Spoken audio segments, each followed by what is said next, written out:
Hi children, let me introduce myself. I am Ashita, PGT Chemistry, Jawahar Navodaya Vidyalaya, Kottayam, Hyderabad region.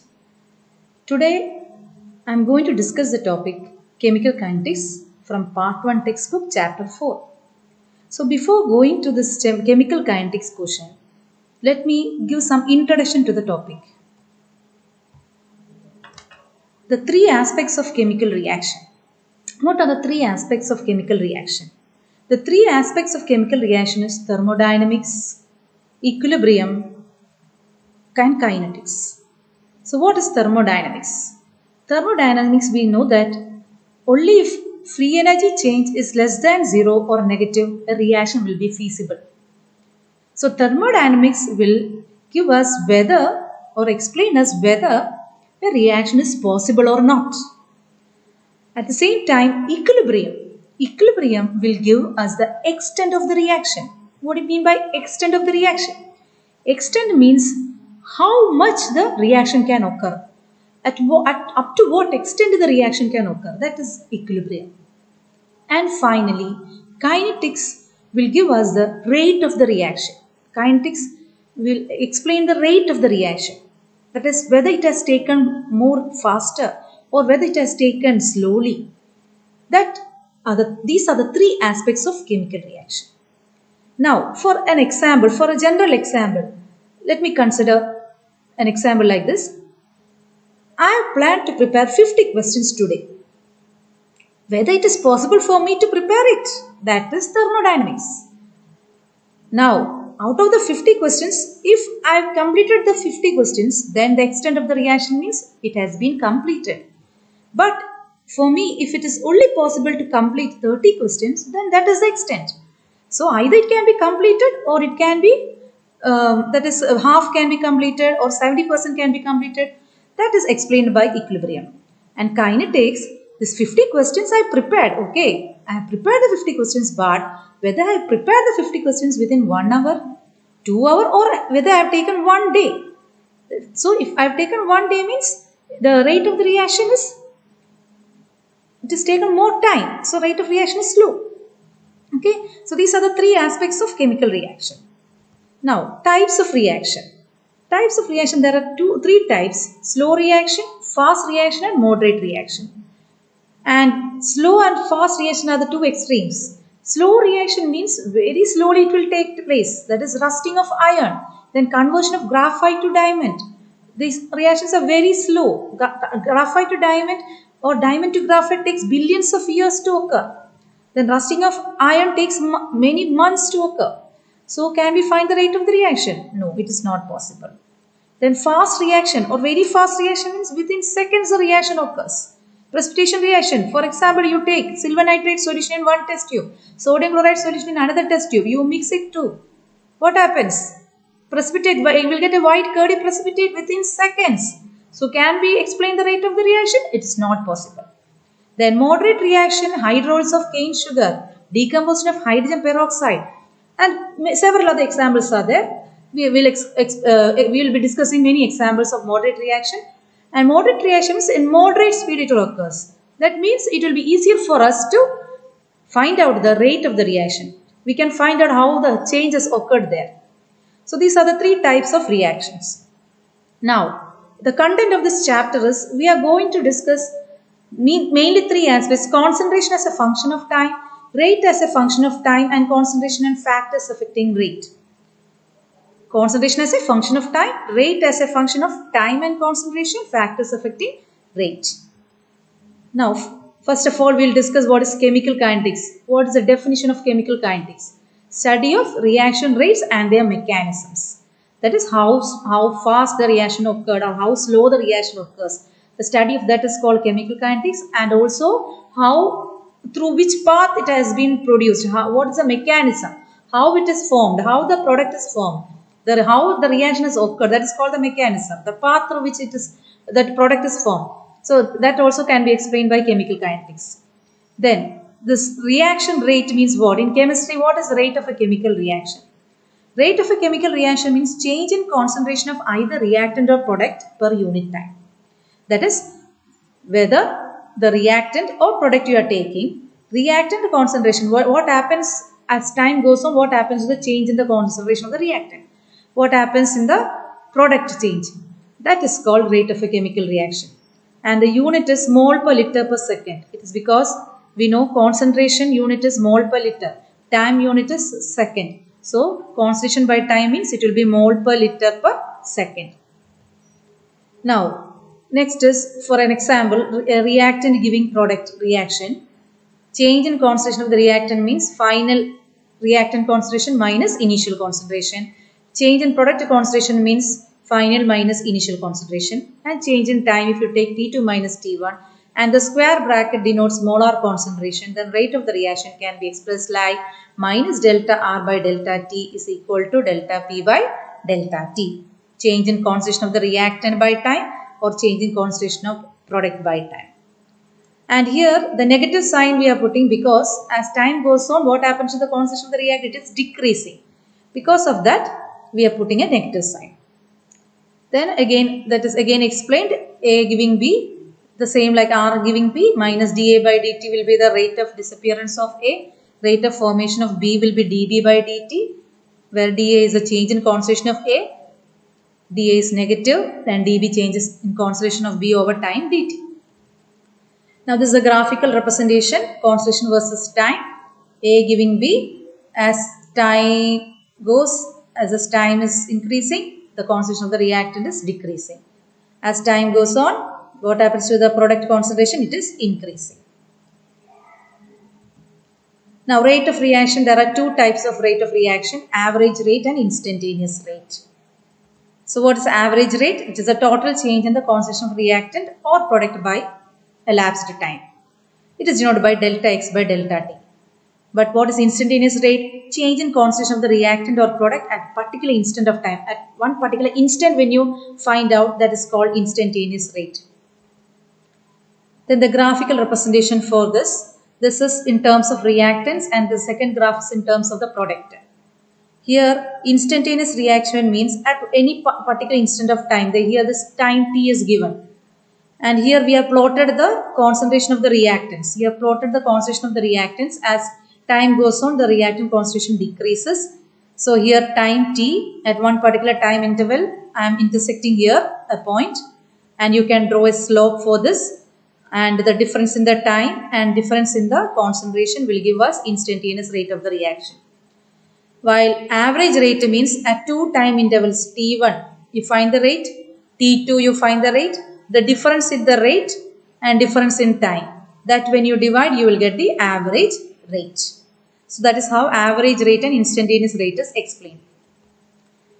Now for a reaction A plus B giving C plus DD.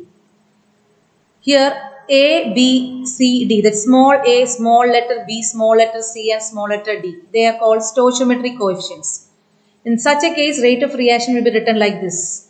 We know this negative sign, it is because concentration decreases. So, minus 1 by A dA by dt minus 1 by B dB by dt. That is equal to 1 by C dC by dt and 1 by D dd by dt.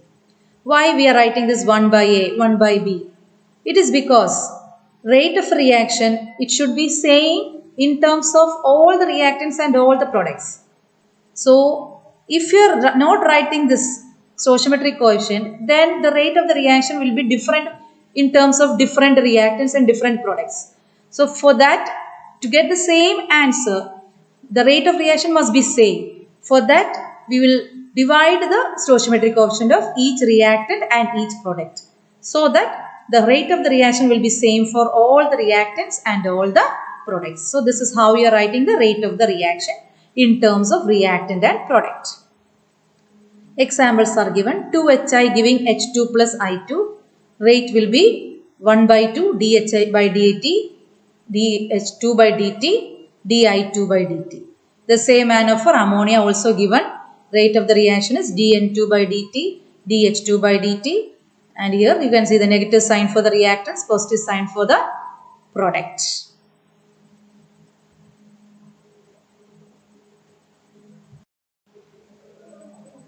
Next, now we will discuss factors affecting the rate of the reaction. What are the factors affecting the rate of the reaction? The main factors are concentration of the reactants, temperature of the reactants, catalyst, pressure and surface area. And mainly in this chapter we will be dealing with the first three factors. That is very important factors. So we are dealing with the factors. So first of all we will see the concentration. To explain the change in concentration or how the rate of the reaction is affected by concentration, we are using the equation called differential rate equation. For a reaction AA plus BB giving product, rate is equal to K into A raised to X into B raised to Y. So why we have written here X and Y? Why can't we write A and B? Because in the reactant it is given A and B. Stoichiometry is small a and small b. But for an experimental rate reaction, this is called experimental rate reaction. When we write the rate of a reaction, it should be experimental rate. And when you write an experimental rate of a reaction, it is not necessary that the stoichiometric coefficient A and B, that itself is consumed here. So, it can be A and B can be X and Y, or sometimes it will not be. Okay, so because of that we are writing like this, and from this it's very clear that rate is proportional to concentration of A and B, that is concentration of the reactants. That is concentration of the reactant, when it increases, rate also will increase. When concentration of the reactant increases, rate also will increase. And here this K is called rate constant. This is called differential rate equation. And this explanation is given like here. This, when concentration of reactant increases, rate of reaction increases. Rate of reaction is directly proportional to the concentration of the reactants raised to some powers, which may or may not be the same as stoichiometric coefficient of reactants in a balanced chemical equation. That's what I have explained already. And the expression rate of the reaction in terms of reactants is called rate law. Rate law. For an example, 2NO plus O2 giving 2NO2. Rate is equal to K into NO raised to 2 into O2. That is concentration of NO raised to 2 into concentration of O2. Just an example is given for your understanding. So, rate is represented like this. Rate equation can be written like this. Now, what is the order of a reaction? So, again, we will go to that rate of the reaction for equation. We know this is the rate of the reaction. And here A and B was the stoichiometric coefficients. But I didn't write like that. I have written X and Y because it's an experimentally how many reactants have reacted. How many moles have reacted, that we are using here. And in this experimental rate reaction, or this is a rate law. In the experimental rate law, the sum of the powers of this X and Y, that power is called order of the reaction. So what is the order of the reaction? Sum of the powers of the concentration of the reactant terms in experimentally determined rate equation. This is an experimentally determined rate equation. In that experimentally determined rate equation, the sum of X and Y, that is, which is experimentally found, that X plus Y will be the overall order of this reaction, and X will be the order with respect to A, and Y will be the order with respect to B. And order can be 0, it can be integral values as well as fractional values. Now, just for your understanding, an example is given: A plus B giving product. The rate law is given by A raised to 1, K is into A raised to 1 by 2 into B raised to 2. What is the order of the reaction? Order of the reaction will be, it is experimentally found. So, 2 plus 1 by 2. You get 2.5. That's just an example for you. Now, several examples for zero order reactions are given here. Decomposition of HI, ammonia, phosphine. Then photochemical reaction, H2 and Cl2 in the presence of sunlight will give HCl. All these reactions are zero order reaction. Zero order reaction means the rate of the reaction does not depend on the concentration of the reactant. Understood? That is, the concentration of the reactant raised to 0. That will be the power. So, these are examples of zero order reaction. Now, examples of first order reaction. Again, several examples are there for first order reactions. I am not going to the complete examples, just H2O2 decomposition. Then here this is ester hydrolysis. Then sugar hydrolysis. Then decomposition of ammonium nitrate. All these are examples for first order reaction. Now, again, we'll discuss about order of reaction. A reaction is zero order in a reactant if the change in concentration of that reactant produces no effect. That is, when there is change in concentration of that reactant, the rate equation or rate is not affected by the change in concentration of the reactant. That is zero order. Then if it is a first order, when you double the concentration of the reactant, the rate will be doubled. Very important. Note this point. A reaction is first order if doubling the concentration causes the rate to double. A reaction is second order if doubling the concentration causes a quadruple increase in rate. Quadruple means 4 times. Okay, if it is a second order, then doubling the concentration causes quadruple in rate. Just for your understanding, an example is given. The conversion of molecule X to Y follows second order kinetics. If concentration of X is increased to 3 times, how will it affect the rate of formation of Y? X to Y follows second order kinetics. They have given in the question. So when you write the formula, R is equal to K into X, concentration of X raised to 2 we will write. And they have said that the concentration, initial concentration was X, it has been increased to 3 times. So we will put 3x, and as the order is 2, 3x the whole raised to 2 it will come. So rate will be 9 into kx square. So how when you compare these two rate, the rate was kx square, now the rate is 9x square. 9 into kx square, that means 9 times. That means if it's a second order reaction, when 2 times when you increase the concentration, the rate will become 4 times because 2 square is 4. When we take 3 times the initial concentration, then it will become 3 square. That will become 9.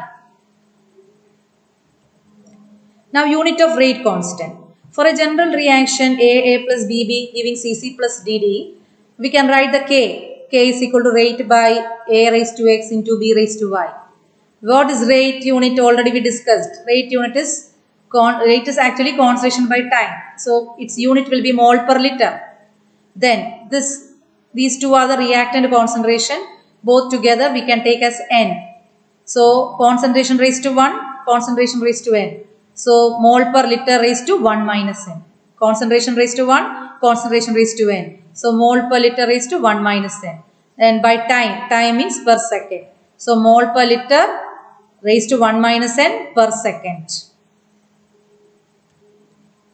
Then again, just for different order, the unit is given.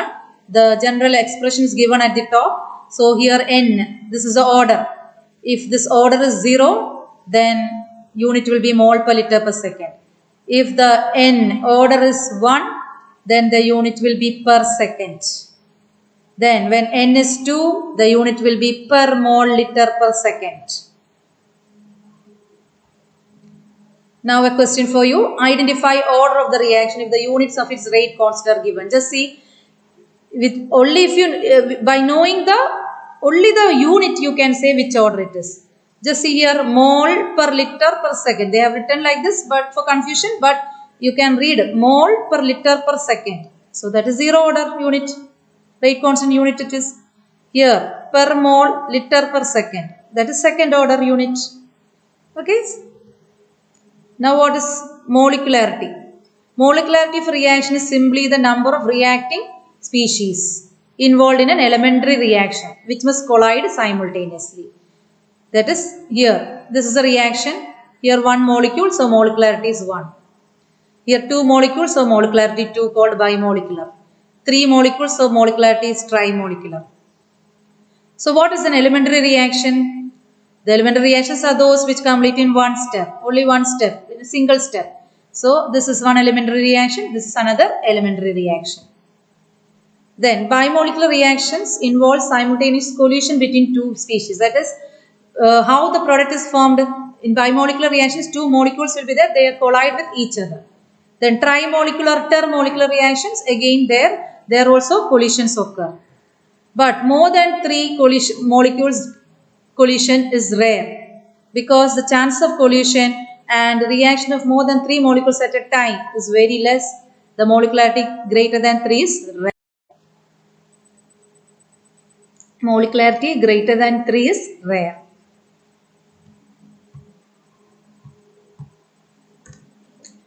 Now, what are complex reactions? Complex reactions are multi-step reactions where products are obtained after completion of sequence of elementary reactions. We know already we said what's elementary reaction. Elementary reaction means a single step reaction. So complex reaction means it will be occurring in multi-step, not in one step. It will be occurring in several steps. And molecularity of a complex reaction has no meaning. That is, for a molecularity of a complex reaction, if there is 10 molecules, we cannot say molecularity is 10 because already we said, because there will be no effective collision when molecules are beyond 3. If more than 3 molecules are there, collision is not effective. So product formation is difficult or reaction will not occur. So molecularity for a complex reaction has no meaning. And slowest order, the slowest reaction determines the rate of the reaction. So for a complex reaction, if there are more than one step, then rate determining step will be which step? It will be the slow step. Here's an example explaining that decomposition of H2O2 in the presence of I minus. We'll get H2O and O2. And the rate reaction you can write like this, K into H2O2 into I minus. So here 2 molecules of H2O2 is there and I minus is there. So we expect the molecularity to be 3 and order also to be 3. Correct? 2 H2O2 and I minus. So molecularity will be 3, order also will be 3. But the reaction occurs in 2 steps like this. The first step is called slow step, during which an intermediate is formed, IO minus. But intermediates are unstable, so intermediate will convert into product. So that is fast reaction. Fast reaction means it will take within seconds. So can we determine the rate of the reaction? No. For fast reaction, it's very difficult to determine the rate. So, but slow reaction, we can determine the rate. So slow step, this step will be the rate determining step. And in the slow step, which all reactants are there? One H2O2 is there and one I minus is there. That's why we are substituting here H2O2 and I minus. So power of H2O2 is 1, power of I minus is 1. So total order will be 2. Then molecularity, if you consider this is a complex reaction, for each elementary step you have to consider the molecularity. So here the molecularity will be 2 because 2 molecules are there. But again for the second reaction also we have to consider the molecularity. Here the molecularity will be again 2. So we cannot consider the molecularity for only slow step. For each step, for both the elementary step, we have to consider the molecularity. Now what is the difference between order and molecularity? Order is an experimental quantity but molecularity is theoretical. So first itself we said A plus BB giving products. So A plus B will be the molecularity but order it can be A plus B or sometimes it will be X plus Y. That is it is experimentally found. Then order can be 0 even fraction but molecularity cannot be 0 or non-integer. Then molecular order can be applicable to elementary as well as complex reaction. In complex reaction, slowest step, that step only we will consider the order. Applicable only for elementary reactions. That is if for a complex reaction, if more than 2 steps are there, we have to find the molecularity for both the steps. For complex reactions, order is given by the slowest step. Isn't it? That already we discussed. Individual step has its own molecularity. That's what I explained already.